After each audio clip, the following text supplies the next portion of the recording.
Good morning to all my champions. कैसे हैं आप लोग? उम्मीद अच्छे से पढ़ाई अपनी कर रहे होंगे अपनी, है ना। सितंबर मंथ स्टार्ट हो चुका है, लास्ट 5 मंथ बचे हैं आपके पास। अगर फिंगर टिप्स पे गिना जाए, सितंबर, अक्टूबर, नवंबर एंड दिसंबर और जनवरी, राइट। तो ये 4 से 5 मंथ में आपको अपना रिजल्ट में इंप्रूव करना है। अभी बहुत समय है अगर किया जाए तो। अगर अब आज से भी स्टार्ट अप करते हैं पढ़ना, तो फोकस होकर, है ना। क्या मैटर करता है? सबसे ज्यादा मैटर करता है आपकी कंटिन्यूटी। तो 5 मंथ तक मीन्स 150 डेज हैं, इसके बावजूद 150 पूरे नहीं होंगे, कुछ फेस्टिवल है। इसके बाद तो आपके नवंबर मंथ है, पूरा मंथ ऑफ फेस्टिवल चलेगा, आप उसमें डिस्टर्ब रहोगे। फिर भी हमें उन सभी से डिस्ट्रैक्ट नहीं होना है। फेस्टिवल सेलिब्रेट करेंगे लेकिन एक लिमिट तक, और फोकस रहेंगे अपने स्टडी को लेकर, है ना। आप कोई भी स्टूडेंट कितना ब्रिलियंट है या कितना स्मार्ट है वो मैटर नहीं करता। What matters a lot your continuity. तो इस बात का ध्यान दीजिएगा कि लाखों बच्चों, करोड़ों बच्चों जो है वो तैयारी करते हैं सिलेबस का, सिलेबस कंप्लीट करते हैं। सभी के स्कूल में सिलेबस कंप्लीट होता है, टीचर्स पढ़ाते हैं, बट बहुत कम बच्चों का अच्छा स्कोर आ पाता है, राइट। कितने बच्चों का देखते हैं, कभी सुने कितने बच्चों का 100% आया? तो बहुत कम आ पाता है। अरे बस में क्यों नहीं आ पा रहा है? क्योंकि कंटिन्यूटी नहीं है। अरे बस क्या इतने बच्चे पढ़ाई कर रहे हैं, तो क्या इतने बच्चे पढ़ाई कर रहे हैं तो सभी का सिलेबस कंप्लीट हुआ होगा? तो उनमें ऐसे कोई बच्चा नहीं था जिसका 100% आ जाए। तो आते हैं लेकिन बहुत कम आते हैं। रीजन क्या है? वो कंटिन्यूटी, वो कंटिन्यू नहीं रह पाते हैं, डाइवर्ट हो जाते हैं अपने पास रास्ता से। तो 5 मंथ के बाद आपके हाथ में एक सर्टिफिकेट मिलने वाला है central board of secondary education की तरफ से। तो ना चाहते हुए भी, है ना, हम नहीं चाहते हैं, ना आप चाहेंगे, ना आपके पेरेंट्स चाहेंगे कि वो रिजल्ट आपका खराब आए, वो मार्कशीट आपका गंदा आए। तो 5 मंथ, जस्ट 5 मंथ आप फोकस रहिए। एक डेली रूटीन बना लीजिए, टाइम टेबल बना लीजिए, है ना। अभी से स्टडी शुरू कर दीजिए, रिवीजन करना शुरू कर दीजिए अरे बस में, जिसमें लास्ट समय में आपको थोड़ा प्रेशर कम फील होगा। अरे बस में अब से, अभी से ही एसएसटी पार्ट और मैथ्स पार्ट जो आपको लेंदी लगता है, राइट, उसको करना आप शुरू कर दो। और उसके बाद तो हम लोग तो ही आपके दुख सुख में मदद करने वाले, है ना। जो भी डाउट्स होगा भेज दीजिएगा, है ना। आपको विदाउट हेजिटेशन आपको पूछ लेना है ना। कमेंट बॉक्स में जो भी डाउट्स हो या किसी भी चैप्टर को रिगार्डिंग आप वीडियो चाहते हैं अगर, तो आप हमें पर्सनली, है ना, मैसेज कर सकते हैं या फिर कमेंट बॉक्स में डाल सकते हैं अपनी मैसेज को, ठीक है। तो शुक्रिया, और पिछली वीडियोस को इतना, है, लाइक्स और शेयर करने के लिए और इतना, है ना, सपोर्ट देने के लिए I am very thankful to all of you guys. You guys are amazing, है ना। आपने बहुत प्यार दिखाया है। तो क्लास 10th आपके लिए आज वीडियो है, और हम लोग इलेक्ट्रिसिटी चैप्टर को कंप्लीट कर रहे थे, राइट। तो इलेक्ट्रिसिटी में we have till now discussed 2 lectures, और ये तीसरा लेक्चर्स है ना। तो पिछले लेक्चर में हमने पढ़ा था कैसे the direction of conventional current and what actual direction of current and conventional direction of current is different, but after all, है ना, we have assumed what conventional direction of current, है ना। हमने ये देखा था कैसे जो रियल करंट का डायरेक्शन है वो कन्वेंशनल से अलग है, लेकिन फिर भी हमने रियल ना मानकर कन्वेंशनल को मान रखा है और इसी को पढ़ते चल रहे हैं। तो आज हमारी बारी है किसकी? ओम्स लॉ का। जैसे हमने पिछले वीडियो में डिस्कस किया था कि अगले बार ओम्स लॉ पढ़ेंगे। अरे बस, तो स्टार्ट करते हैं ओम्स लॉ को। तो ओम्स एक साइंटिस्ट है जिन्होंने ये रूल्स दिया, और ओम्स लॉ को समझने से पहले इनके स्टेटमेंट को हम लिख दे रहे हैं। अरे बस, उनके अनुसार कहा गया, क्या कहा गया? उनके अनुसार कहा गया कि the flow of current, the flow of current is directly proportion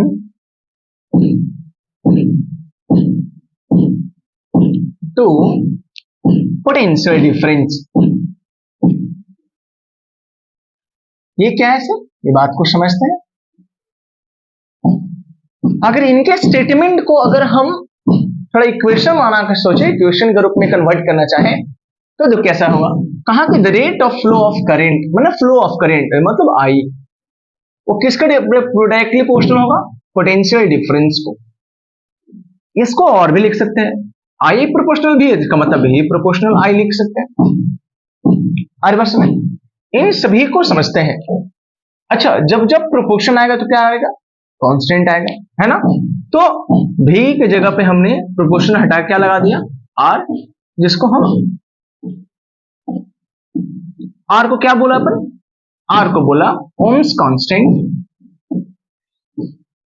और इसका क्या मीनिंग होता है, रेजिस्टेंस होता है। क्या होता है इसका मीनिंग, रेजिस्टेंस, समझते हैं। और ये हमने इक्वेशन ऑफ ओम्स लॉ लिखा।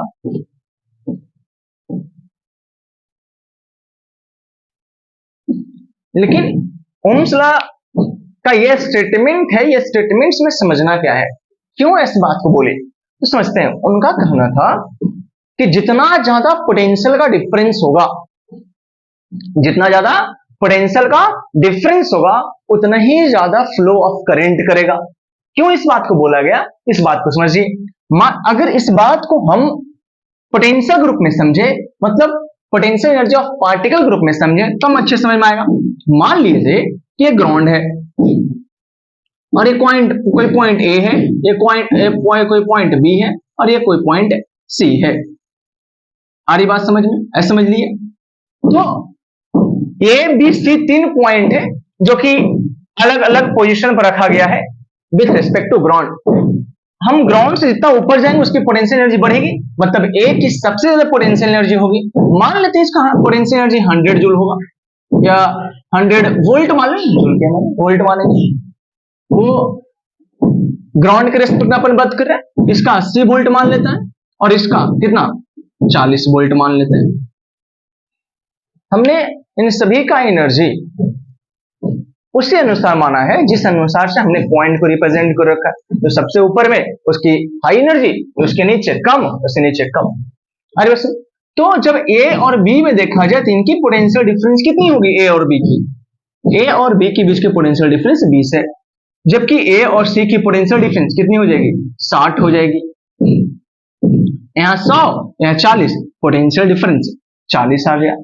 तो बताइए ज्यादा स्लोपिंग किसमें बना, ए बी में, एसी में? तो कहेंगे एसी में से। देखिए एसी में स्लोप ज्यादा है, इसका मतलब स्लोप ज्यादा कब हुआ, जब पोटेंशियल डिफरेंस ज्यादा था।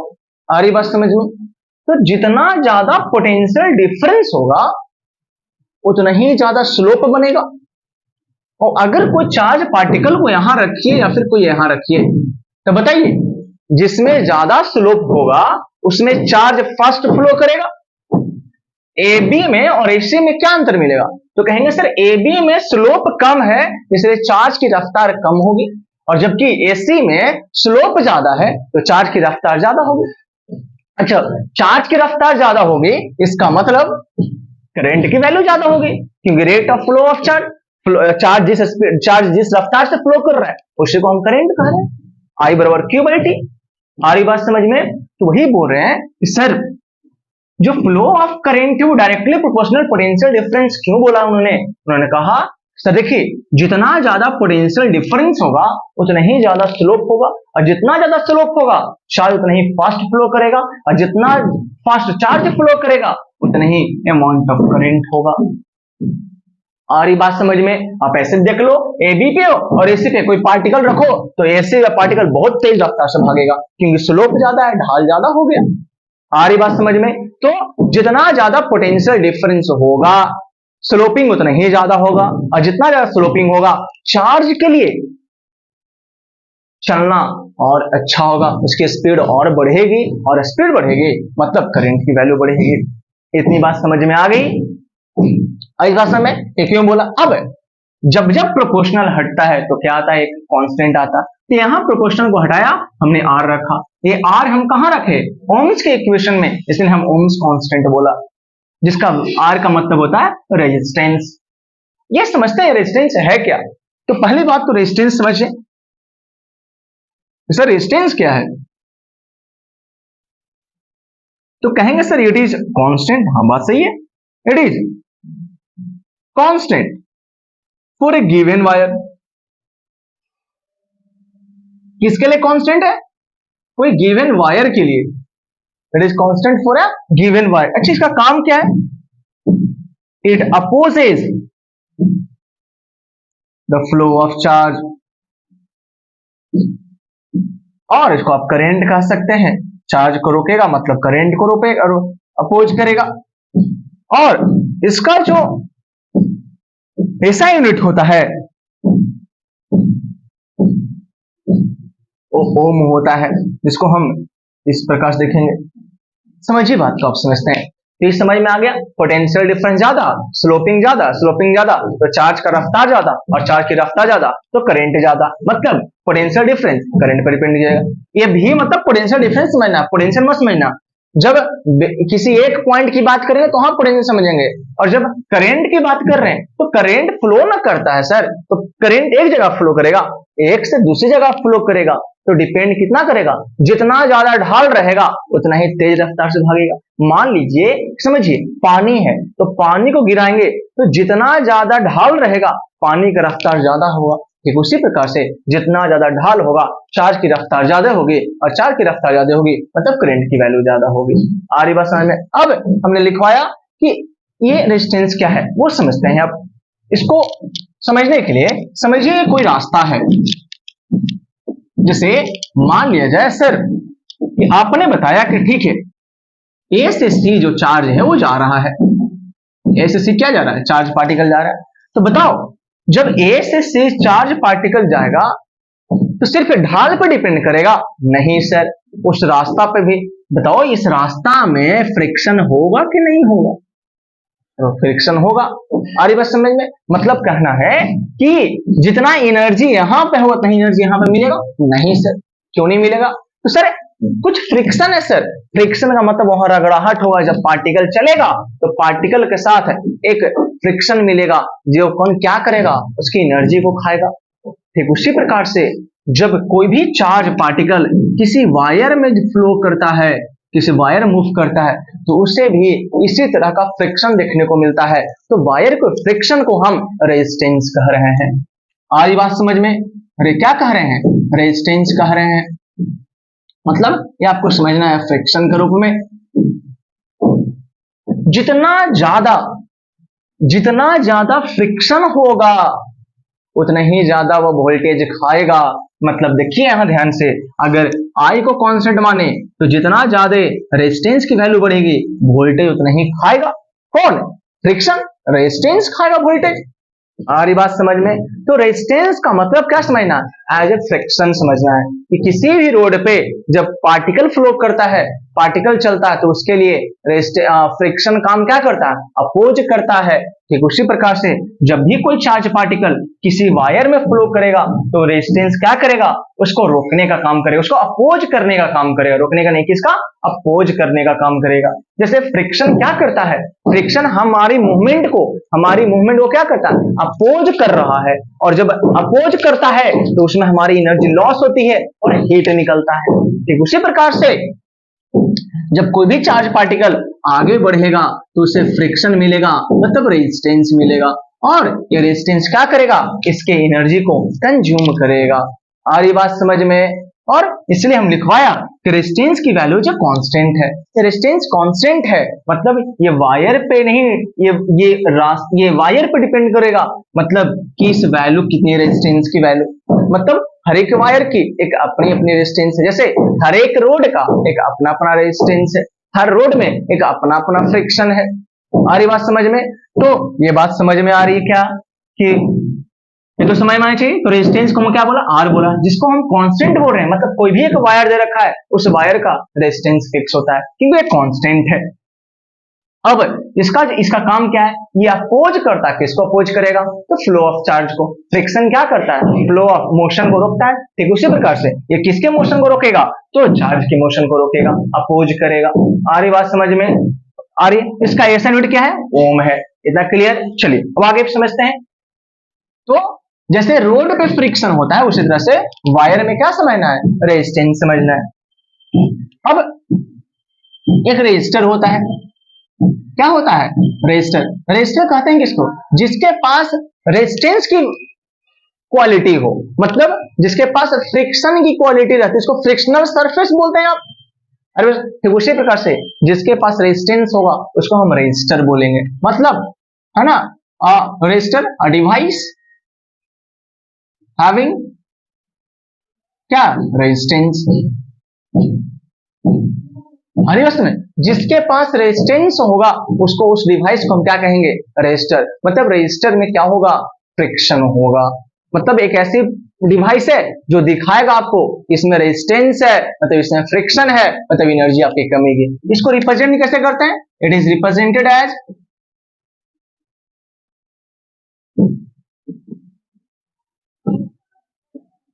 कुछ इस प्रकार से दिखाएंगे। देख रहे हो, लग रहा है कि भैया रास्ता में उबड़ खाबड़ है तो फ्रिक्शन दिखा रखे हैं उसको, मतलब रेजिस्टेंस दिखा रखे हैं, रेजिस्टर का साइन है वो। अब समझिए इस बात को, कोई भी रजिस्टर में, किसी भी रजिस्टर में जितना करंट इधर होगा उतना ही करंट उस साइड होगा। हाँ भाई क्यों नहीं होगा? आप ऐसे समझिए, रोड है, ठीक है, ये रोड है, तो रोड में मान लिए कि रोड है, और रोड का कहीं पे हम मान लिए कि ये क्या है? ये ब्रेकर है रोड में, ठीक है, रोड में ब्रेकर है। अरे उस समय तो रोड में ब्रेकर है, तो बताओ इधर अगर 10 बाइक है तो रोड के ब्रेकर के बाद 10 बाइक रहेगा कि 10 बाइक से कम जाएगा? सर 10 से बाइक रहेगा, मतलब जितना चार्ज पहले रहेगा उतना ही चार्ज बाद में रहेगा। लेकिन बताओ ये 10 बाइक वाले का बाद में 10 बाइक रहेगा, लेकिन बताओ एनर्जी क्या सेम रहेगा? नहीं सर, एनर्जी जो है वो कम जाएगा सर। क्यों कमा? क्योंकि उसकी एनर्जी को कौन खा गया? वो जो ब्रेकर था वो खा गया। ठीक उसी प्रकार से जो जो करंट जाएगी वो करंट तो बराबर होगा सर, लेकिन ये वोल्टेज पोटेंशियल ए और बी में चेंजिंग आ जाएगा, मतलब भी ए बड़ा होगा, भी बी से, मतलब जब करंट आगे बढ़ता है तो उसकी एनर्जी खत्म होती है। क्यों खत्म होती है? क्योंकि भैया कौन है? रेजिस्टेंस है। आ रही बात समझ में सभी को? कोई दिक्कत? तो रेजिस्टर समझाया आपको। रेजिस्टर क्या होती है? रेजिस्टर एक ऐसी डिवाइस है जिसके पास रेजिस्टेंस होती है, जिसको हम इस प्रकार दर्शाते हैं। तो किसी भी वायर में, किसी भी वायर में जहां पर रेजिस्टर लगा हो, ये क्या लगा हो? रेजिस्टर। तो रेजिस्टर के पहले की करंट और रेजिस्टर के बाद की करंट सेम होगी। तो सर ये क्या क्यों कहा गया कि फ्लो ऑफ चार्ज को फ्लो ऑफ चार्ज को अपोज करता है? तो मैं बोले अपोज करना और रोकना अलग अलग है। जैसे फ्रिक्शन क्या करता है? अपोज करता है। जब हम जा रहे रोक दे रहा है, नहीं, ये अपोज कर रहा है, राइट। तो अगर ये अपोज कर रहा है तो उसी प्रकार से मतलब एनर्जी को बर्बाद करेगा सर, एनर्जी आपका खा जाएगा। मतलब यहाँ पे अगर पोटेंशियल ए है तो यहाँ पोटेंशियल बी हो जाएगा, जो कि कम जाएगा इससे। आ रही बात समझ में? जैसे ब्रेकर से पहले का एनर्जी और ब्रेकर के बाद वाली एनर्जी में चेंजिंग होगा, लेकिन ब्रेकर के पहले जितना मोटरसाइकिल था ब्रेकर के बाद उतना ही मोटरसाइकिल होगा। कोई दिक्कत? तो ओम्स में समझ में आना चाहिए। ओम्स कहा क्या कि जो करंट फ्लो करेगा वो डिपेंड करेगा पोटेंशियल डिफरेंस पे, और इसको लिखाने के लिए ऐसे किए एक कांस्टेंट लाइन, जिस कांस्टेंट को रेजिस्टेंस बोले। रेजिस्टेंस क्या है आपको पता है? कांस्टेंट है। किसके लिए? किसी भी एक वायर के लिए। ये क्या करता है? तो ये फ्लो ऑफ चार्ज को रोकता है, मतलब जस्ट लाइक ए फ्रिक्शन है सर। फ्रिक्शन क्या करता है? अपोज करता है मोशन को, ठीक, ये भी क्या करेगा? फ्लो ऑफ चार्ज को अपोज करेगा। इसका ऐसा यूनिट क्या है? ओम है। तो जिसके पास फ्रिक्शन होता है उसको हम फ्रिक्शनल सरफेस बोलते हैं, जिसके पास रेजिस्टेंस होता है उसको हम रेजिस्टर बोलते हैं। रेजिस्टर मतलब एक ऐसा डिवाइस है जिसमें फ्रिक्शन है, मतलब उसमें रुकावट पैदा होगा, मतलब उसमें एनर्जी कंज्यूम होगा। तो ठीक उसी प्रकार से एक डिवाइस है जिसका नाम हम रेजिस्टर दिए, जिसको हम ऐसा रिप्रेजेंट करेंगे, और इसका क्या काम है? ये एनर्जी को कंज्यूम करेगा। करंट पहले और बाद में चेंजिंग आ गया, जितना करंट पहले था उतना ही करंट बाद में रहेगा, लेकिन क्या? लेकिन जो एनर्जी था अभी वो बाद में कम जाएगा। क्यों? उसका एनर्जी कौन खाया? उसका एनर्जी फ्रिक्शन खा गया। आई होप आपको इतना समझ में आ गया होगा। कोई दिक्कत नहीं ना? चलिए मिटाएं इसको। तो रेजिस्टेंस क्या समझ में आ गया? तो सर अब समझते हैं कि एक्चुअली में सर कैसे एनर्जी खा रहा है। तो रेजिस्टर जो है, आप जो डिवाइस है उसमें एनर्जी कैसे खाता है, इस बात को आप समझते हैं। तो समझेंगे इस बात को। तो हम मैकेनिज्म समझ रहे हैं ऑफ फ्लो ऑफ चार्ज को, mechanism of flow of charge को, मतलब जब चार्ज फ्लो होता है सर तो ऐसी क्या बात है कि एनर्जी उस पर खत्म हो जाता है। ये किसको आप रेजिस्टेंस कर रहे हैं? फ्रिक्शन कौन है इसमें? तो फ्रिक्शन समझ में आता है कोई सरफेस में फ्रिक्शन कौन है, लेकिन इसमें फ्रिक्शन कौन है सर वो समझते हैं। तो क्या होता है कि मान लीजिए कि एक कंडक्टर है, क्या है, एक कंडक्टर है। अब ये अगर कंडक्टर है तो इसमें क्या होंगे बाबू, इलेक्ट्रॉन्स हैं। तो वही क्या होता है कि जब इलेक्ट्रॉन ये सब आगे बढ़ता है, सब आगे बढ़ता है, तो जब इलेक्ट्रॉन यहां से इसके पास गया, इसका एनर्जी इसके पास गया, इससे रिपल्सन होता है। तो जब इलेक्ट्रॉन जब आगे बढ़ता है तो मान लीजिए इस इलेक्ट्रॉन के पास, समझिए इस बात को, मान लीजिए कि इस इलेक्ट्रॉन के पास 10 वोल्ट का एनर्जी है, तो क्या यहां 10 वोल्ट मिलेगा? नहीं मिलेगा। क्यों नहीं मिलेगा सर? जब ये आगे बढ़ रहा था सर तो एनर्जी कंज्यूम करेगा ना सर, तो वही 10 वोल्ट का एनर्जी कुछ खा जाता है। तो जैसे ही एनर्जी इसका खाता है तो यहाँ कुछ कमा, यहाँ कुछ कमा, यहाँ कुछ खाया, यहाँ कुछ खाया, और खाते खाते यहाँ पे 10 वोल्ट से कम एनर्जी होगी। आ रही बात समझ में? मतलब जब इलेक्ट्रॉन आगे बढ़ता है, ऐसा थोड़ी है कि हम यहाँ से चार्ज लेके वहां जा रहे हैं तो जितना इलेक्ट्रॉन यहाँ, जितना चार्ज यहाँ रहेगा उतना ही चार्ज है। क्यों? तो हम चले कैसे? हमको एनर्जी दिया कौन? तो सर यही समझना है कि जो इलेक्ट्रॉन है वो इलेक्ट्रॉन को जितना एनर्जी दिए वो इलेक्ट्रॉन आगे लेके चला, लेकिन वो आगे बढ़ा तो कुछ एनर्जी खाएगा ना, तो वही जो एनर्जी वहां दिए थे उस एनर्जी को कुछ खा लेता है, फिर यहाँ पहुंचा देता है। अरे बात समझ? तो यही रेजिस्टेंस कहलाता है कि मतलब एनर्जी जो खा जा रहा है ना उसी को रेजिस्टेंस कह रहे हैं।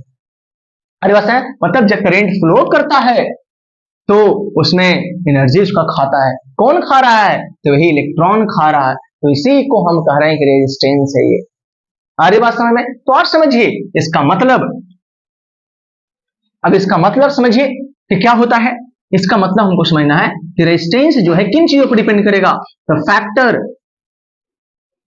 फैक्टर अफेक्टिंग रेजिस्टेंस, रेजिस्टेंस को सर मतलब जो बाधा है वो किन चीजों पर डिपेंड करेगा। तो समझिएगा जो रेजिस्टेंस है वो डिपेंड करेगा लेंथ पे। क्यों? अच्छा, जितना ज्यादा वायर की लंबाई होगी उतना ही ज्यादा एनर्जी खाया। कैसे? मान लिया जाए कि 1 मीटर की वायर है, यहां से यहां 1 मीटर की वायर है, और इसे मान लेते हैं कि यहां से यहां 10 इलेक्ट्रॉन मूव कर रहा है। 1 2 3, कितना इलेक्ट्रॉन कर रहा है? 10 इलेक्ट्रॉन। और एक वायर जो है आधा छोटी सी वायर है जिसमें 5 इलेक्ट्रॉन है। कितना इलेक्ट्रॉन है? तो जब ये एनर्जी यहां जाएगा, ये एनर्जी यहां जाएगा, ये एनर्जी यहां जाएगा, ये 10 इलेक्ट्रॉन के बीच में शेयर होगा, ये 10 इलेक्ट्रॉन के से पास होगा एनर्जी, तो वो एनर्जी ज्यादा कंज्यूम करेगा ये। जबकि इसमें इलेक्ट्रॉन्स की संख्या कम है तो एनर्जी इन लोग कम खाएगा। मतलब यहां से गया, यहाँ गया तो खत्म हो गया। मान को चलो कि यहाँ पे 100 वोल्ट है और यहाँ पे 10 इलेक्ट्रॉन है और एक इलेक्ट्रॉन 1 वोल्ट का एनर्जी खा जा रहा है, तो भैया यहाँ से एक खाया, ये यहाँ से यहाँ आया तो एक खाया, फिर यहाँ से आया तो एक खाया, ऐसे प्रकार 10 वोल्ट खा जाएगा, यहाँ 90 वोल्ट मिलेगा। मतलब जितनी ज्यादा वायर की लंबाई रहेगी उतना ही ज्यादा आपका एनर्जी खपत होगा, मतलब उतना ही ज्यादा आपके लिए रेजिस्टेंस है वो। हमारी बात समझ में? मतलब उतना ही ज्यादा एनर्जी खाने वाला होगा, उसी को तो रेजिस्टेंस बोल रहे हैं जो एनर्जी को कंज्यूम कर ले रहा है हमारा। तो जितनी लंबाई वायर की रहेगी उतना ही ज्यादा इलेक्ट्रॉन एनर्जी खाता है। अरे बस समय, क्योंकि एक जगह बहुत लंबा दूर ले जाना है उसको, तो बहुत लंबा दूर जाने के लिए ज्यादा काम कर रहा है वो, तो ज्यादा ना एनर्जी खाएगा, इसलिए वो आपकी एनर्जी को खा जाता है। मतलब लेंथ बढ़ा तो रेजिस्टेंस की वैल्यू बढ़ा। ये पहला चीज। अब दूसरी चीज, ये एरिया की इन्वर्सली प्रोपोर्शनल। ऐसा क्यों कह रहे हैं सर? अब समझिए, एक वायर ये है और एक वायर ये है, ए का मतलब क्रॉस सेक्शन एरिया। अच्छा, जब इसमें इलेक्ट्रॉन चलता है, जब इसमें इलेक्ट्रॉन चल रहा है तो रास्ता पतला होने के कारण क्या होगा? जब रास्ता पतला होगा तो ये दोनों में कोलिजन होगा, मतलब कोलिजन होगा। कोलिजन होने के कारण जब इलेक्ट्रॉन से इलेक्ट्रॉन टकराएगा तो इलेक्ट्रॉन में टकराएगा तो उसमें भी एनर्जी कुछ खपत होगा। तो ठीक है, अगर रास्ता पतला है मतलब उसमें इलेक्ट्रॉन ज्यादा टकराएगा, और ज्यादा टकराएगा तो हीट ज्यादा बर्बाद होगा, एनर्जी ज्यादा बर्बाद होगा। लेकिन वही जब एरिया मोटा है तो इलेक्ट्रॉन आराम आराम से फ्री चलेगा। और फ्री फ्री चलेगा मतलब साइड वाला इलेक्ट्रॉन इसको डिस्टर्ब नहीं करेगा, और डिस्टर्ब नहीं करेगा तो इलेक्ट्रॉन्स जो है वो आसान से फ्लो करेंगे, मतलब ज्यादा एनर्जी खपत नहीं होगा। ठीक उसी प्रकार से हमने समझाया आपको कि मतलब एरिया अगर कम है तो कंजस्टेड होगा, और कंजस्टेड होगा तो कोलिजन ज्यादा होगा, टकराहट ज्यादा होगा, तो एनर्जी ज्यादा खाएगा, मतलब रेजिस्टेंस ज्यादा। वही एरिया ज्यादा है तो एरिया ज्यादा होने के कारण इलेक्ट्रॉन आराम से फ्लो करेगा, एनर्जी कम खाएगा, मतलब रेजिस्टेंस की वैल्यू कम होगी। मतलब इनवर्सली का रेशियो है, एरिया कम रेजिस्टेंस ज्यादा, एरिया ज्यादा रेजिस्टेंस कम, दोनों कंबाइन करो तो आर प्रोपोर्शनल एल बाई ए। अब हर एक प्रोपोर्शनल को हटाने के लिए एक कांस्टेंट की जरूरत है, जिस कांस्टेंट को हम यहाँ रो बोल रहे हैं। क्या बोल रहे हैं यहाँ? रो। मतलब इसको ऊपर लिख दीजिए, चलो यहां लिख दे रहा हूं मैं, इसको इस साइड लिख दो।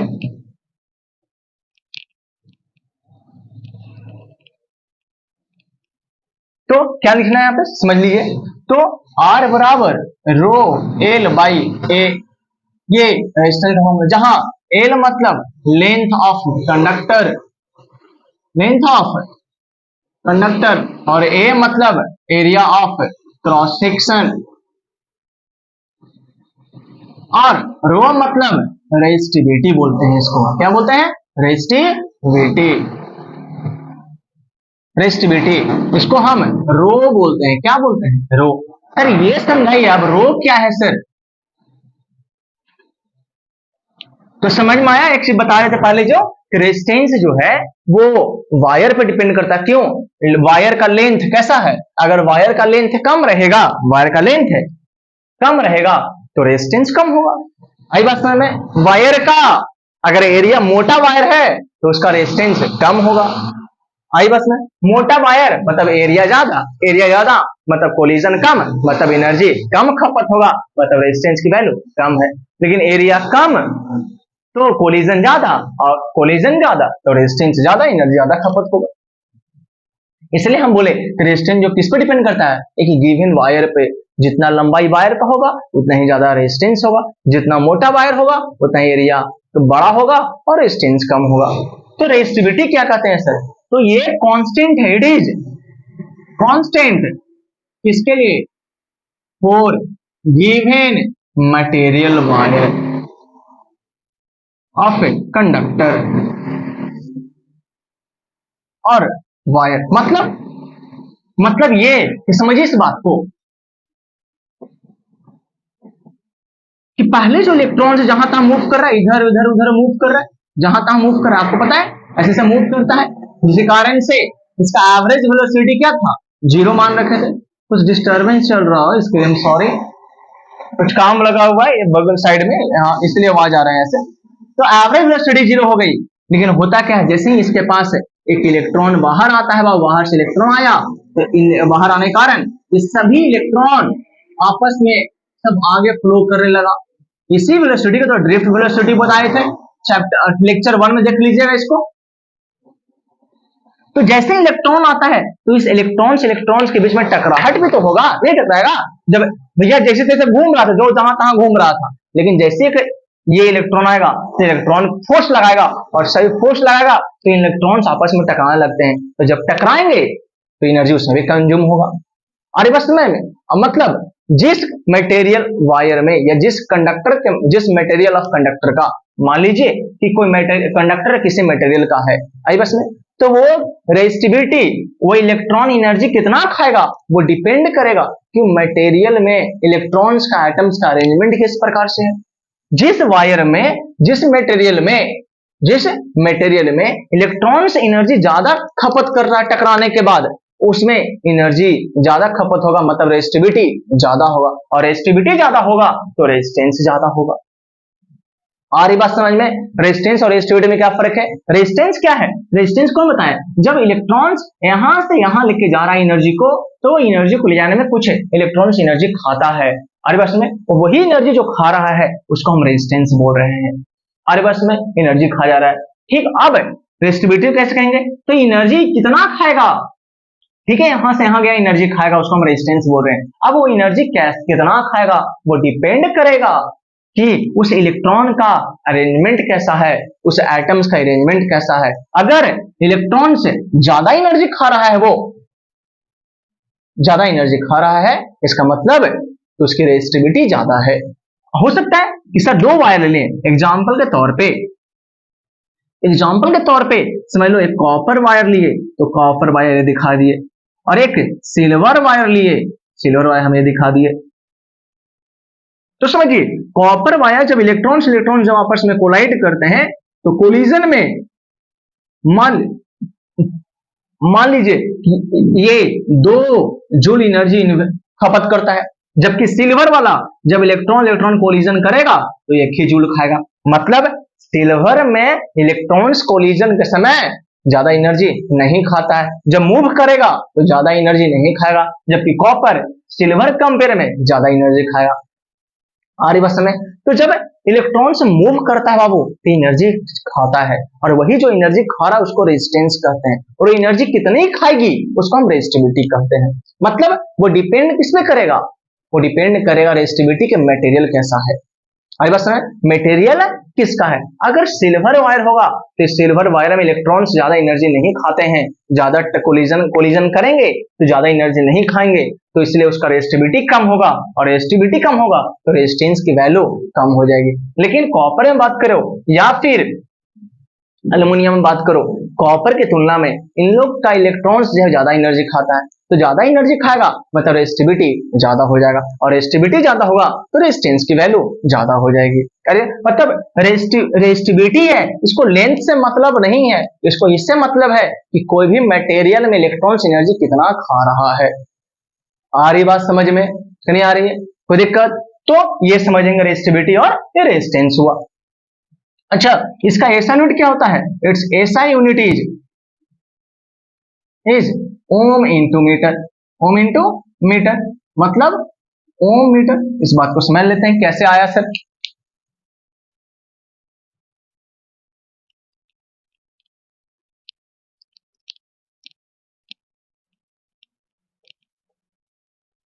समझिए कैसे आया। तो जैसे रेजिस्टेंस का बात करें तो रो एल बाई ए आया, क्रॉस मल्टीप्लाई कीजिए, रो इंटू एल क्या होगा, आर इंटू ए आएगा। हमारी बात में तो रो बराबर R into A upon L आएगा।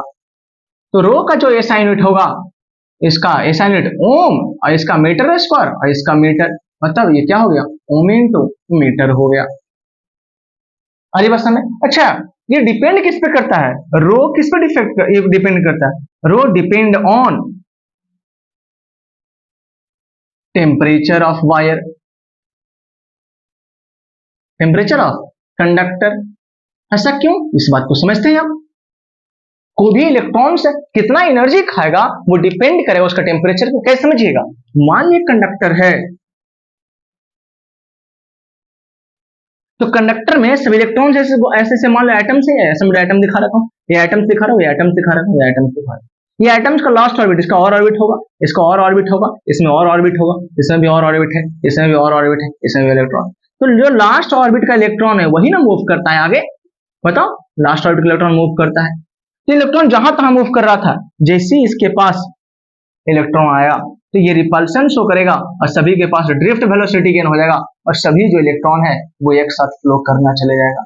लेकिन लेकिन क्या होगा जब आप हीट देंगे, आफ्टर हीट, हीट के बाद क्या होगा, पहले से इसमें इलेक्ट्रॉन्स जो है वो इस प्रकार से फ्लो कर रहा है, इलेक्ट्रॉन ऐसे फ्लो कर रहा है। लेकिन आफ्टर हीट देने के बाद क्या होगा, जब आप हीट दीजिएगा तो भैया जो इलेक्ट्रॉन पहले जा रहा था, अब सेकेंड लास्ट ऑर्बिट का जो इलेक्ट्रॉन है वो भी इधर जाएगा। मतलब जो इलेक्ट्रॉन यहां गया, अब उसको इधर से भी इलेक्ट्रॉन निकलेगा, अब इधर से भी इलेक्ट्रॉन निकलना शुरू, इधर से इलेक्ट्रॉन शुरू। अब ये दोनों इलेक्ट्रॉन ऐसे जा रहा था, मान लो हम ऐसे गए, हम लास्ट ऑर्बिट का इलेक्ट्रॉन है, हमको पीछे से धक्का दिया तो हम आगे बढ़ गए, लेकिन जैसे आगे बढ़ रहे हैं एक और इलेक्ट्रॉन इधर से आ गया और बोला कि हमको भी ले चलो, तो हम दोनों में कोलिजन हुआ, और कोलिजन होगा एनर्जी खाएगा, एनर्जी खाएगा मतलब रेजिस्टेंस बढ़ा। आ रही बात समझ में, रेजिस्टिविटी बढ़ा मतलब रेजिस्टेंस बढ़ा। आ रही बात समझ में, इसका मतलब हम ये कह सकते हैं कि जब हीट बढ़ता है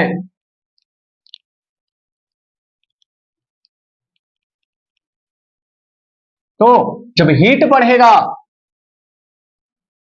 तो कोलिजन बिटवीन द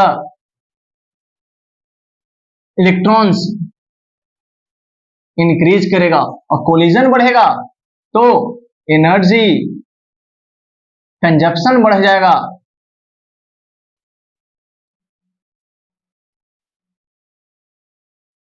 एनर्जी क्या लीजिए, एनर्जी कोलिजन बढ़ेगा, कोलिजन बिटवीन इलेक्ट्रॉन्स इंक्रीज किया तो एनर्जी, हाँ energy consumption between the electrons ये भी बढ़ जाएगा। और जब इलेक्ट्रॉन्स की एनर्जी बढ़ जाएगी, एनर्जी कंजप्शन बढ़ जाएगी, तो रेजिस्टिविटी इंक्रीज करेगा, और जब रेजिस्टिविटी इंक्रीज करेगा तो क्या इंक्रीज करेगा, रेजिस्टेंस की वैल्यू बढ़ जाएगी। अरे बस समय तो रेजिस्टेंस किस पे डिपेंड कर रहा है, रेजिस्टिविटी पे डिपेंड कर रहा है। आप देखिए इस पे नहीं, मतलब एनर्जी खाने की क्षमता बढ़ेगी तो रेजिस्टेंस बढ़ेगा, एनर्जी ज्यादा खा लेगा। अरे बस समय में ये इसमें हुआ, ये कंडक्टर में हुआ, बट इन सेमीकंडक्टर, सेमीकंडक्टर में क्या होता है कि लास्ट ऑर्बिट का इलेक्ट्रॉन एब्सेंट रहता है, मतलब लास्ट ऑर्बिट में इलेक्ट्रॉन्स नहीं है, लास्ट ऑर्बिट में इलेक्ट्रॉन्स नहीं है, सब इलेक्ट्रॉन्स यहाँ है, सब इलेक्ट्रॉन्स यहाँ, सेकंड ऑर्बिट में सब इलेक्ट्रॉन यहाँ, सब इलेक्ट्रॉन यहाँ, सब इलेक्ट्रॉन यहाँ, सब इलेक्ट्रॉन यहाँ। तो जब इलेक्ट्रॉन्स आया यहाँ पे तो कोई भी करंट फ्लो नहीं हुआ। क्यों नहीं हुआ, क्योंकि भैया कोई लास्ट ऑर्बिट इलेक्ट्रॉन नहीं है तो कहां से चल पाएगा। लेकिन जैसे ही आप इसको हीट करते हैं, आफ्टर हीट, मतलब इसमें अभी इलेक्ट्रॉन की संख्या नहीं है, मतलब आई क्या है, 0 है बिफोर हीटिंग। लेकिन आफ्टर हीटिंग ये क्या है, बिफोर हीटिंग, बिफोर हीटिंग। लेकिन जैसे आप हीट करें, बताओ जो लास्ट ऑर्बिट का इलेक्ट्रॉन है वो मूवमेंट शुरू कर दिया, वो ये लास्ट ऑर्बिट इलेक्ट्रॉन है जो मूव करके आगे बढ़ गया, और आगे बढ़ गया तो इलेक्ट्रॉन की संख्या बढ़ गई, और हीट बढ़ाने से इलेक्ट्रॉन्स जो है लास्ट ऑर्बिट में पहुंच जाता है, और लास्ट ऑर्बिट में पहुंच गया मतलब अब करंट फ्लो करना शुरू कर जाएगा। आ रही बात समझ में। तो मतलब आफ्टर हीटिंग, हीटिंग करने से number of electrons in outer most orbit increase कर गया, मतलब प्रेजेंट हो गया, जिस कारण से आई की वैल्यू बढ़ गई।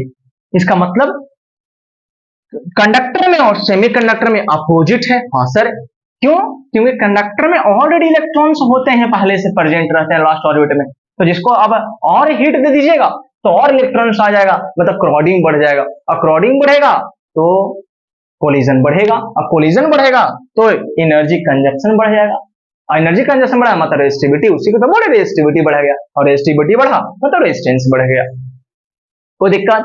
जबकि सेमीकंडक्टर में लास्ट ऑर्बिट में इलेक्ट्रॉन्स है ही नहीं, मतलब सेमीकंडक्टर वैसे कंडक्टर्स होते हैं, मतलब बिफोर हीटिंग, बिफोर हीटिंग ये क्या होता है, ये इंसुलेटर जैसा काम करेगा, और आफ्टर हीटिंग ये कंडक्टर बन जाएगा, इसलिए इसको क्या नाम रखा गया, सेमीकंडक्टर। मतलब जब हीट नहीं था तो लास्ट ऑर्बिट इलेक्ट्रॉन नहीं था तो करंट फ्लो नहीं हुआ, जैसे हीट दिए तो इलेक्ट्रॉन की संख्या बढ़ गई, सेकंड लास्ट ऑर्बिट से आ गया तो करंट फ्लो करना शुरू कर दिया। आई बात समझ, मतलब इन सेमीकंडक्टर कह सकते हैं हम, इन सेमीकंडक्टर तो क्या हीट दोगे तो रेजिस्टिविटी की वैल्यू घटेगी। आ रही बात समझ में, ये चीज क्या लिख रहा हूं मैं, हीट बढ़ेगा तो रेजिस्टिविटी की वैल्यू है ना घटेगी, और रेजिस्टिविटी घटेगी मतलब रेजिस्टेंस की वैल्यू कमेगी, मतलब करंट की वैल्यू बढ़ेगा। जबकि इन कंडक्टर हीट बढ़ाओगे तो हीट बढ़ाने से कारण कोलिजन बढ़ जाता है, वो तो लिख चुका हूं आपको। तो रेजिस्टिविटी बढ़ जाती है, और रेजिस्टिव बढ़ने से रेजिस्टेंस बढ़ जाता है, और रेजिस्टेंस बढ़ जाने से करंट की वैल्यू कम जाती है। और ये बात समझ में, कोई दिक्कत नहीं ना, समझ आ गया। चलिए अब आगे दोनों का डिफरेंस समझेंगे। किनके बीच का डिफरेंस? इधर रेजिस्टेंस का लिख ले रहा हूं और इधर रेजिस्टिविटी लिख रहा हूं। इसको इसका किसे रिप्रेजेंट करता है रेजिस्टेंस को? एसआई यूनिट क्या है? ओम। और इसका SI unit Om metre.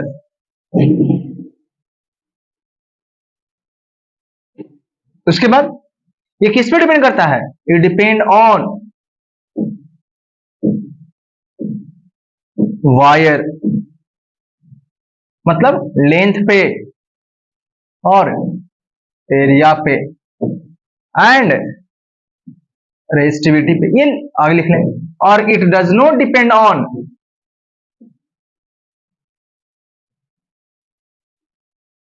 Length and area. Area आ रही बात समझ में? कोई दिक्कत? मतलब रेजिस्टेंस जो है वो ओम होता है एसआई यूनिट, और ये डिपेंड करेगा लेंथ पे। क्यों? जितना ज्यादा लंबाई होगा इलेक्ट्रॉन्स उतना ही दूर लेके एनर्जी जाएगा, और एनर्जी दूर लेके गया तो एनर्जी ज्यादा खपत होगा।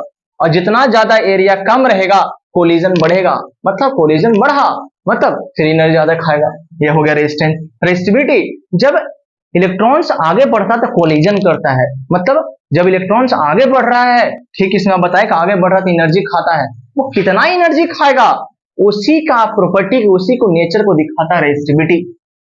एनर्जी अगर मान ली इलेक्ट्रॉन्स, हम मान लिए जाए कि सिल्वर वायर है और सिल्वर वायर का मान ली कि इलेक्ट्रॉन से जो एक स्टेप बढ़ा तो 1 जूल खाया, और जबकि कॉपर वायर है तो एक स्टेप बढ़ा तो 2 जूल खा गया। इसका मतलब कि कॉपर में इलेक्ट्रॉन्स जो एनर्जी ज्यादा खा रहा है। इसका मतलब इलेक्ट्रॉन्स किसी भी मटेरियल का कितना एनर्जी खाता है उसी को हम रेजिस्टिविटी कहते हैं, जो कि ये डिपेंड करता किसमें?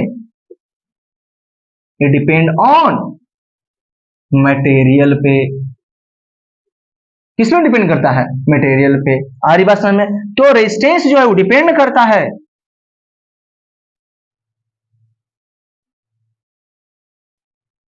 रेजिस्टिविटी इस पे, जबकि रो डज नॉट डिपेंड ऑन, किस पे डिपेंड नहीं करता है? रेजिस्टेंस पे। भैया रेजिस्टिविटी क्या मतलब? हम तो रेजिस्टिविटी क्या करें, जो एक इलेक्ट्रॉन दो इलेक्ट्रॉन जब टकराते हैं इलेक्ट्रॉन्स कितना एनर्जी खा रहा है उसको हम बता रहे हैं। तो कितना वायर है उससे क्या मतलब हमको? हम एक इलेक्ट्रॉन की बात कर रहे हैं कि जब इलेक्ट्रॉन्स टकराते हैं तो उसमें एनर्जी कितना खाते हैं उसके बारे में बात कर रहे हैं। अरे बस में, और ये ओवरऑल बात करता है कि जब इलेक्ट्रॉन्स जाएगा यहाँ से वहां तो टोटल एनर्जी कितनी खपत हो रही है। अरे बात समझ? तो ये एनर्जी खाने की क्षमता बढ़ेगी मतलब टोटल एनर्जी कमेगा, मतलब रेजिस्टिविटी पे कौन डिपेंड कर रहा है? रेजिस्टेंस डिपेंड कर रहा है। आ रही बात समझ में पूरी चीज? तो एक बार रिवाइज कर लेते हैं क्या क्या पढ़ा हमने। तो रिवाइज कर लेते हैं आज क्या पढ़ा हमने। रिवाइज पढ़ा यही कि पहला ओम्स लॉ पढ़ा, और ओम्स का पढ़ा V equal to I into R. इसको याद कैसे करोगे? बेर से याद करना। किसे याद कर लेना? बेर्स में, जिसमें आर क्या है? रेजिस्टेंस। रेजिस्टेंस का मतलब जैसे फ्रिक्शन है, फ्रिक्शन क्या करता है सर? एनर्जी खाता है। ठीक उसी प्रकार से कंडक्टर में जब चार्ज फ्लो करेगा तो रेजिस्टेंस क्या करेगा? एनर्जी खाएगा। जिसके पास रेजिस्टेंस होता है उसको हम क्या कहते हैं? रजिस्टर कहते हैं। अब तो इसका साइन ऐसे होता है। आर का एसआई यूनिट क्या था? आर का एसआई यूनिट ओम समझा हमने, ऐसे रिप्रेजेंट किया, रजिस्टर ऐसे दिखाया। आई बात समझ में? तो आर का फॉर्मूला क्या था? रो एल बाई ए। मतलब रेजिस्टेंस लेंथ पर डिपेंड करता और एरिया पे। जितना ज्यादा लंबाई होगा रेजिस्टेंस मतलब एनर्जी उतना ही ज्यादा खाएगा। जितना एरिया कम होगा कोलिजन ज्यादा होगा, इलेक्ट्रॉन एनर्जी ज्यादा खाएगा।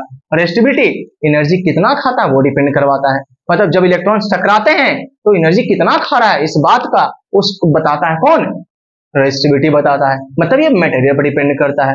अरे बात समझ? तो ये किस पे डिपेंड करता है? ये डिपेंड ऑन मटेरियल, और ये डिपेंड ऑन टेम्परेचर। नहीं, जब टेम्परेचर बढ़ाइएगा घटाइएगा तो रेजिस्टिविटी भी चेंज हो जाएगा। हमारी बात समझ? रेजिस्टिविटी टेम्परेचर बढ़ा दिए तो कंडक्टर में बात करेंगे तो रेजिस्टिविटी बढ़ने से कंडक्टर में क्या होती है, कोलिजन बढ़ गया, कोलिजन बढ़ गया तो इलेक्ट्रॉन ज्यादा एनर्जी खाने लगा। आ रही बात समझ में? तो इसको बोल रहे रेजिस्टिविटी बढ़ गया, और रेजिस्टिविटी बढ़ा मतलब रेजिस्टेंस बढ़ा। आ रही बात समझ में? कोई दिक्कत? इसे समझो इस बात से, ये रोड है तो हमें मालूम है इस रोड पे फ्रिक्शन है, तो हम आगे बढ़ेंगे तो एनर्जी खाएगा। अब वो फ्रिक्शन किस तरह का है डिपेंड करता है। नहीं, मान लीजिए क्या समझिए, एक रोड में फ्रिक्शन है और एक रोड है जो फ्रिक्शन है, सब में फ्रिक्शन रहेगा। लेकिन अब मान लीजिए रोड रहा, कच्ची रोड रहा, तो कच्ची रोड में फ्रिक्शन ज्यादा हो गया, मतलब वो रोड में कितना एनर्जी खाएगा वो डिपेंड करेगा कि उसका फ्रिक्शन किस तरह का है। ठीक उसी प्रकार से किसी वायर में रेजिस्टेंस क्या करेगा, एनर्जी खाएगा, लेकिन रेजिस्टिविटी बताएगा कि वो रोड का जो रेजिस्टेंस खाने का, जो एनर्जी खाने का जो कैपेबिलिटी वो किस प्रकार का है। अरे बस में, इसलिए जब रेजिस्टिविटी बढ़ता है मतलब एनर्जी खाने की क्षमता बढ़ गई तो रेजिस्टेंस बढ़ गया। कोई दिक्कत? इतना समझ में आ गया? चलिए अब इस पे कुछ क्वेश्चन प्रैक्टिस कर लेते हैं, ठीक है।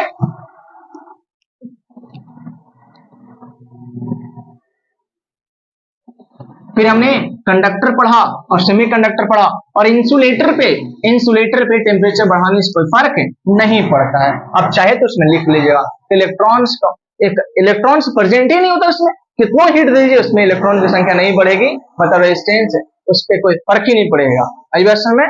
चलिए क्वेश्चन क्या रहेगा कि मान लीजिए पॉइंट ए है और एक पॉइंट बी है और इसके बीच में ये दिखा रखा है, तो क्या समझना है, इसका मतलब अगर ये 2 ओम का है और ये 60 वोल्ट का है और ये 40 वोल्ट का होगा, तो क्या समझना है कि इसमें करंट कितना जाएगा, तो आपसे पूछा जाएगा तो लिखिएगा कि भी ए कितना हो गया 60 वोल्ट, भी बी कितना हो गया 40 वोल्ट, और रेजिस्टेंस कितना है 2 ओम। तो आपसे करंट पूछा, तो समझेंगे सॉल्यूशन यही देंगे कि सबसे पहली बात तो बोला था करंट किसके प्रोपोर्शनल है, पोटेंशियल डिफरेंस के, तो पोटेंशियल डिफरेंस पहले निकाल लीजिए, तो VA माइनस VB मतलब 60 माइनस 40 और ये हो गया 20। अब ओम्स लगाइए, ओम्स ला क्या कहा कि V is equal to I into R, मतलब वीर होगा, क्या होगा वीर, याद करना। तो V 20 और करंट की वैल्यू पूछ रहा है और रेजिस्टेंस कितना है 2, और काट दोगे तो 10 एम्पियर। कितना एम्पियर? 10 एम्पियर आ गया। कितना एम्पियर आ गया? मतलब 10 एम्पियर इस वायर में करंट फ्लो कर रहा है। आ रही बात समझ में? मतलब यहां पे भी 10 एम्पियर और इस जगह पे भी 10 एम्पियर। आप समझिए कैसे वोल्टेज खाया, तो समझते हैं कि सर ये जो है 20 वोल्ट गया कहां, तो 20 वोल्ट यही रेजिस्टेंस को पार करने में गया है। अरे बस समझ में, फ्रिक्शन ना, फ्रिक्शन ज्यादा समझना आपको। अब समझिए, और तो देखिए इसी में निकाल रहे हैं एनर्जी कंज्यूम्ड बाय और पोटेंशियल कंज्यूम्ड बाय रेजिस्टेंस। कितना रेजिस्टेंस एनर्जी खा गया, तो V इज इक्वल टू, या इसको पोटेंशियल बोलिए क्योंकि पोटेंशियल ड्रॉप हुआ है, तो V is equal to I into R.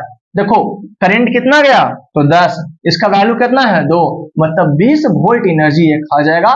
मतलब अगर ये था तो ये अगर 60 वोल्ट का था और ये कितना था 2 ओम, मतलब ये 20 वोल्ट खाएगा, तो 20 वोल्ट खाने के बाद कितना वोल्ट बचा 40 वोल्ट बचा। कोई दिक्कत? आई बात समझ में? आई ना?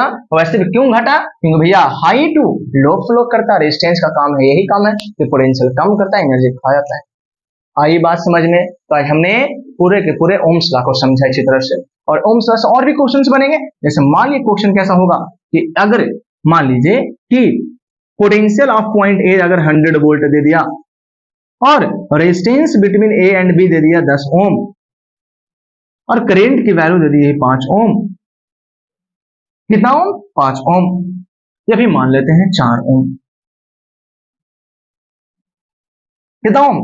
4 ओम, कुछ भी मान सकते हैं। तो बताइए बी का पोटेंशियल कितना होगा, मतलब ये वायर दे दिया, इस वायर में कहा कि सर ये 100 वोल्ट है, ठीक है, ये इसमें 4 एम्पियर करंट जा रहा है, ठीक है, हाँ ठीक है, और रेजिस्टेंस कितना है 10 ओम है। तो बताइए बी का पोटेंशियल कितना होगा। हम कहेंगे ही ना कि जितना पोटेंशियल, जितना एनर्जी रेजिस्टेंस खा जाएगा उसको घटा के बता देंगे। तो लिखेंगे सॉल्यूशन में क्या कि पोटेंशियल कंज्यूम्ड बाय है ना, कंज्यूम्ड बाय किसके द्वारा, रेजिस्टेंस। तो V is equal to I into R. Current कितना इससे गया, 4, रेजिस्टेंस क्या 40, मतलब ये 40 वोल्ट खा जाएगा सर। मतलब कहेंगे देखिए बात ये है कि ये 100 वोल्ट, ये -40 वोल्ट खा जाएगा, मतलब 40 वोल्ट खा गया, तो 60 वोल्ट बचेगा। बहुत बढ़िया, आगे बात समझ में। तो इस प्रकार से ओम्स लॉ के क्वेश्चंस आते हैं। आगे बस में अगर इसकी ग्राफ की बात करें बाबू, मिटा दे इसको, किसकी बात करें, ग्राफ की बात करें, तो चलिए ग्राफ अगर रहेगा, ग्राफ ऑफ ओम्स लॉ, बहुत आता है इससे question, graph of Ohm's law. Ohm's law graph की बात करें तो ओम्स का फॉर्मूला होता है V equal to I into R. तो अगर कहा कि V वर्सेस I का ग्राफ बताइए, V वर्सेस I ग्राफ, तो पहला ग्राफ है V versus I, V versus I, मतलब y अपॉन x, इसको V को y मानना है, और ऐसे समझिए ये है ना V वर्सेस I बनाना है, इसको हमने y कोऑर्डिनेट माना, तो कैसे समझेंगे, V वर्सेस मतलब y वर्सेस x होता है ना, तो उसी प्रकार से हमारा y कौन है रिप्रेजेंट कर रहा है, V, और x कौन रिप्रेजेंट कर रहा है, I।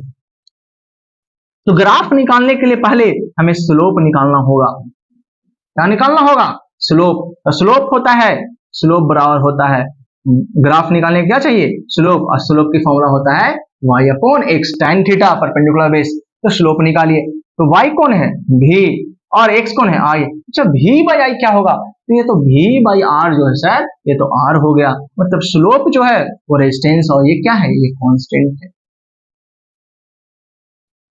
हमारी बात समझ, मतलब v बाई आर की वैल्यू कांस्टेंट होगी, कांस्टेंट होगी, मतलब स्लोप कांस्टेंट, और स्लोप जब कांस्टेंट तो ग्राफ कैसा, स्ट्रेट लाइन। तो लीजिए ग्राफ ऐसा बन गया, ये क्या दिखा रहा है, ये रेजिस्टेंस की वैल्यू दिखा रहा है।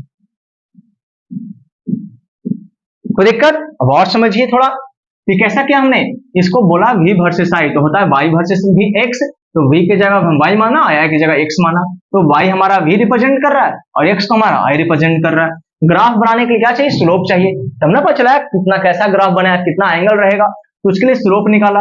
स्लोप का क्या फॉर्मूला होता है, tan थीटा को बोलते हैं स्लोप, और tan थीटा मतलब परपेंडिकुलर बेस, या फिर y अपॉन x, और y में कौन है हमारा v, और x में कौन है हमारा I, तो v अपॉन I को क्या बोलते हैं, r। यहां से सॉल्व कर लो, I को जब भेजो तो v बटा I क्या हो गया, r आ गया। तो r क्या है, तो कांस्टेंट है सर, ओम्स लॉ में r तो कांस्टेंट है, मतलब स्लोप जो है वो कांस्टेंट आ गया, और स्लोप कांस्टेंट किसका होता है, एक स्ट्रेट लाइन का, इसलिए मैं स्ट्रेट लाइन ड्रॉ कर दी। आई बात समझ। अब रहा क्वेश्चन, दूसरी बात समझिए, इसी में रहेगा कि 3 ग्राफ रहेगा, मान लिया जाए ये V वर्सेस I है, और बता दिया गया, बताओ ये 2 3 4, ये A और B और C और ये और D, तो बोलेंगे सर बताओ ये क्या है, ये ज्यादा है कि B की वैल्यू ज्यादा है कि C की वैल्यू ज्यादा है, तो D की वैल्यू ज्यादा, बताइए कौन ज्यादा है, रेजिस्टेंस किसका ज्यादा है, बात समझ में। तो रेजिस्टेंस ज्यादा किसका देखेंगे, तो भैया V वर्सेस I ग्राफ में, इन V वर्सेस I ग्राफ जो स्लोप होता है वो क्या रिप्रेजेंट करता है, स्लोप रेजिस्टेंस होता है, मतलब स्लोप अगर ज्यादा है तो रेजिस्टेंस भी ज्यादा होगी। बताओ स्लोप, ऑर्डर ऑफ स्लोप बताइए, ऑर्डर ऑफ स्लोप, स्लोप का ऑर्डर, सबसे ज्यादा स्लोप किसका है, A का, फिर किसका B का, फिर किसका C का, फिर D का, इसलिए रेजिस्टेंस A का ज्यादा, रेजिस्टेंस B का ज्यादा, रेजिस्टेंस C का ज्यादा, रेजिस्टेंस D का ज्यादा। क्यों, क्योंकि स्लोप ही क्या दिखाता है, रेजिस्टेंस। यहां देखें स्लोप क्या दिखाता है, रेजिस्टेंस, क्योंकि V वर्सेस I है तो इसका स्लोप क्या दिखाएगा, रेजिस्टेंस को, और स्लोप ज्यादा तो रेजिस्टेंस ज्यादा, तो चारों में रेजिस्टेंस ज्यादा किसका होगा, जिसका स्लोप ज्यादा होगा। लेकिन क्वेश्चन घुमा के पूछेगा, क्या पूछेगा आपसे, V वर्सेस I नहीं, I वर्सेस V, तो हम ग्राफ बना रहे हैं किसका, I वर्सेस V का, इसको मिटा दें,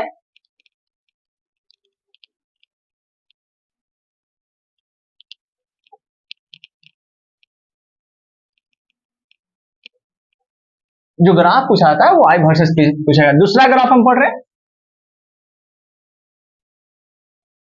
I वर्सेस V, मतलब अब समझे, मतलब ये हमारा y जो है वो i हो गया और x जो हमारा वो v हो गया। अब कुछ इस प्रकार से ग्राफ बनेगा, ऊपर में i और नीचे में v। आई बस हमें कोई दिक्कत?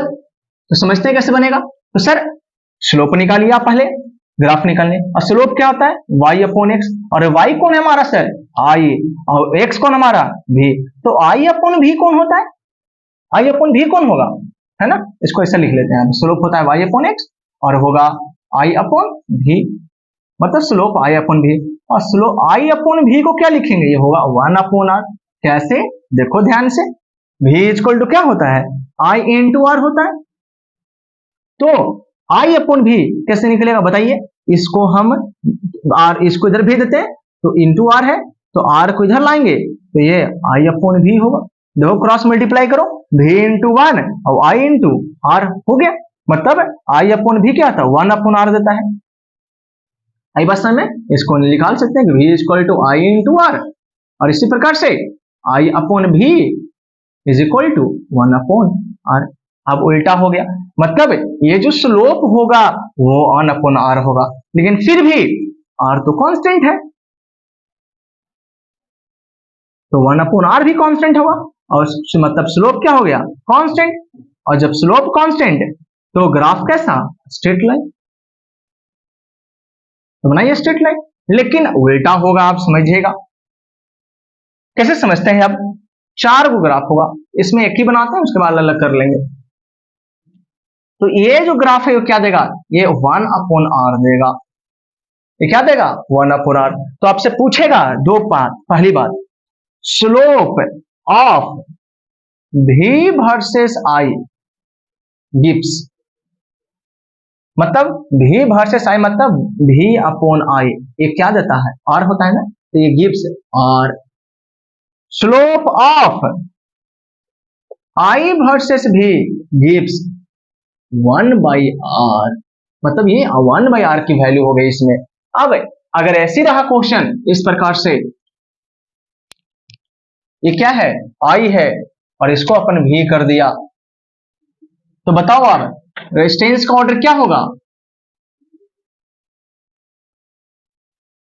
तो रेजिस्टेंस का जो ऑर्डर होगा वो होगा, अब समझिए स्लोप जो है, एक स्लोप ऑर्डर क्या है, तो a का ज्यादा b का कम c का कम फिर d का कम, ऐसे।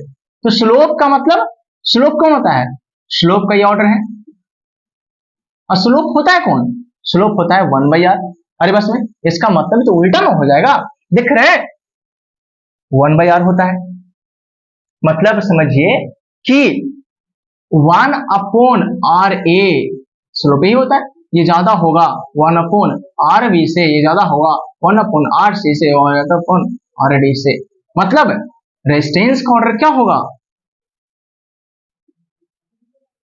उल्टा हो जाए। कैसे, मतलब r a सबसे कम r b सबसे ज्यादा, इस प्रकार से होगा, मतलब इसकी रेजिस्टेंस मैक्सिमम होगी और इसकी मिनिमम होगी। दोनों में थोड़ा सा डिफरेंस, और डिफरेंस क्या है कि इस वाले में, पिछले वाले में जो स्लोप था वो r था, लेकिन इसमें स्लोप जो है उल्टा है 1 अपॉन r, तो जिसका स्लोप ज्यादा मतलब 1 अपॉन r ज्यादा, और 1 अपॉन r ज्यादा मतलब r ज्यादा, r कम हो जाएगा, जैसे डिनोमिनेटर जितना बढ़ेगा उतनी वैल्यू कम हो जाएगा, मतलब ये बढ़ रहा है तो वैल्यू कम गया, उसी प्रकार से 1 अपॉन r ज्यादा है मतलब r ज्यादा है। आज बात समझ में, कोई दिक्कत? तो आज हम लोग ये किए, फिर अगले दिन हम इसी क्लास को आगे बढ़ाएंगे। Thank you very much.